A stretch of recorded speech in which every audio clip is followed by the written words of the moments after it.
Breaking news AI టెక్నాలజీతో తయారవుతున్న fake content సమాజానికి పెను సవాల్గా మారిందని సీఎం రేవంత్ రెడ్డి అన్నారు. ఫేక్ కంటెంట్ వ్యాప్తిని పోలీస్ యంత్రాంగం కట్టడి చేయాలని ఆదేశించారు. గచ్చిబౌలి భూములకు సంబంధించి కోర్టులో ఉన్న కేసులపై సీఎం సమీక్ష నిర్వహించారు. ఈ సమావేశంలో ఆయన కీలక వ్యాఖ్యలు చేశారు. హైదరాబాద్ సెంట్రల్ యూనివర్సిటీ భూములు లాక్కున్నట్లుగా సోషల్ మీడియా ద్వారా ఓ కృత్రిమ వివాదాన్ని సృష్టించారంటూ సీఎం ఆవేదన వ్యక్తం చేశారు. ఇలాంటి వాటిని కట్టడి చేయకపోతే భవిష్యత్తులో ఉన్నది లేనట్టు లేనిది ఉన్నట్టు మరిన్ని అసత్యాలు ప్రచారం జరుగుతాయని చెప్పారాయన. ఇలాంటి వాటిని అడ్డుకునేలా సైబర్ క్రైమ్ విభాగాన్ని బలోపేతం చేయాలని సూచించారు. అందుకోసం అధునాతన ఫోరెన్సిక్ హార్డ్వేర్, సాఫ్ట్వేర్ టూల్స్ ను సమకూర్చుకోవాలని చెప్పారు.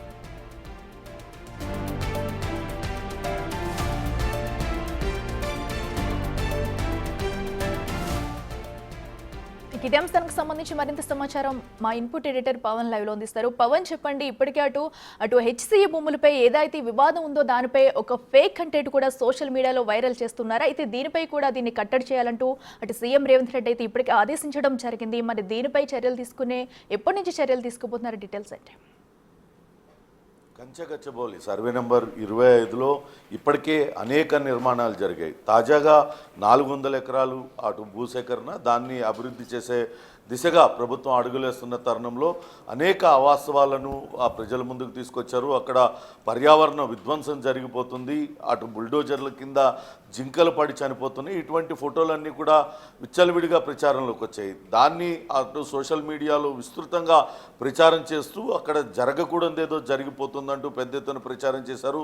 దీన్నే అనేక మంది సెలబ్రిటీలు సైతం వాస్తవాలా అనేది తెలుసుకోకుండా అదే కంటెంట్ని తిరిగి సామాజిక మాధ్యమాలలో పోస్ట్ చేస్తూ అక్కడ జాతీయ స్థాయిలో దీనికి ఒక గుర్తింపు తీసుకొచ్చేలా చేశారు. దీనిపైన నిన్న ముఖ్యమంత్రి రేవంత్ రెడ్డి తీవ్ర స్థాయిలో ఆగ్రహం వ్యక్తం చేశారు. ప్రస్తుతం జరుగుతున్న విష ప్రచారం ఏదైతే ఏఐ కంటెంట్తో ఈ రకంగా దుష్ప్రచారం చేయడం, ఏఐ కంటెంట్ను ఈ రకంగా ఉపయోగించడం అనేది కరోనా వైరస్ కంటే కూడా డేంజర్గా మారిందంటూ ఆయన అభిప్రాయపడ్డారు. ఖచ్చితంగా ఇటువంటి కంటెంట్ని తయారు చేసే వాళ్ళ పట్ల, అటువంటి విష ప్రచారం చేస్తున్న వాళ్ళ పట్ల కఠినంగా వ్యవహరించాల్సిందేనంటూ పోలీస్ అధికారులకి ఆదేశాలు జారీ చేశారు. ఇప్పటికే దానికి సంబంధించి డిజిటల్ రూమ్లు ఏర్పాటు చేసుకోవాలంటూ కూడా పోలీస్ డిపార్ట్మెంట్కు ఆదేశాలు జారీ చేశారు. ఏఐ ఆధారిత ఏదైతే ఫోటోలను సర్క్యులేట్ చేస్తున్న వాటిని కనిపెట్టడం కోసం సరికొత్త టూల్స్ను కూడా అవసరమైతే తీసుకోవాలంటూ పోలీస్ అధికారులని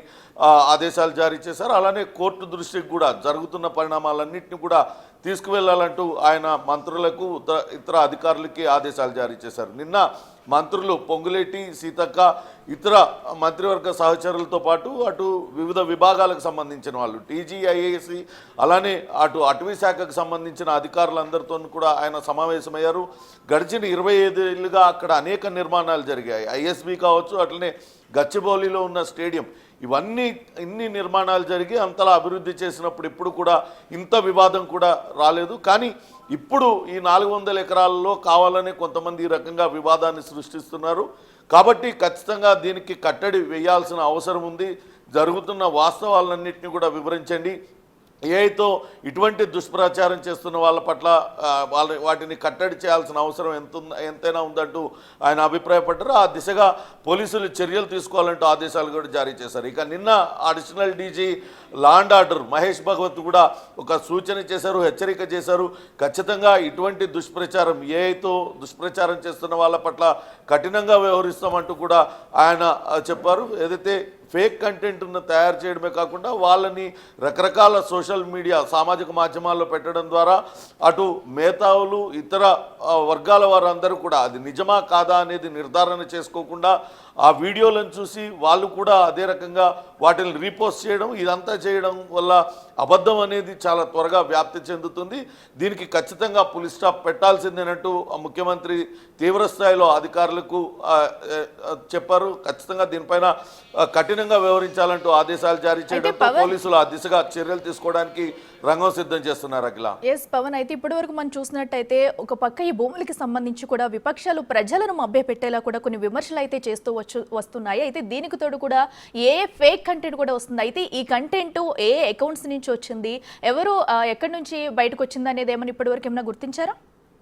అటు ఆ జాతీయ స్థాయిలో ఒక జర్నలిస్ట్ సుమిత్ జా అనే వ్యక్తి మొదటగా ఆ ఒక ఫేక్ కంటెంట్ వీడియోను ఆయన పోస్ట్ చేశారు. తర్వాత ఆయన నిర్ధారించుకొని అది ఫేక్ కంటెంట్ అవ్వడంతో దాన్ని వెంటనే డిలీట్ చేశారు. కానీ ఇక్కడ కొన్ని సోషల్ మీడియాలో జరుగుతున్న ప్రచారం మాత్రం పూర్తిగా అవాస్తవమైన ప్రచారాన్ని చేస్తూ ఉన్నారు. అక్కడ లేని దాన్ని ఉన్నట్టుగా క్రియేట్ చేసి కావాలనే దుష్ప్రచారానికి దిగుతున్నారు. దీనిపైన ఇప్పటికే ముఖ్యమంత్రి ఆదేశాలు జారీ చేయడంతో పోలీస్ డిపార్ట్మెంట్ కూడా అటు పూర్తిగా దృష్టి పెట్టింది.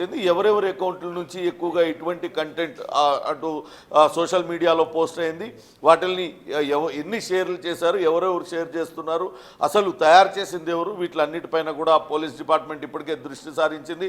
ప్రత్యేకంగా అటు additional DG law and order Mahesh Bhagwat దీనిపైన ప్రత్యేకంగా దృష్టి పెట్టారు. ప్రత్యేక బృందాలను ఏర్పాటు చేశారు. రాబోయే రోజుల్లో ఇటువంటి దుష్ప్రచారానికి దిగుతూ ఫేక్ కంటెంట్ తయారు చేస్తూ దుష్ప్రచారానికి దిగుతున్న వాళ్ళకి కట్టడి చేసే దిశగా పోలీసులు అయితే అడుగులు వేస్తున్నారని చెప్పాలి. Akhila. Right Pawan, thank you.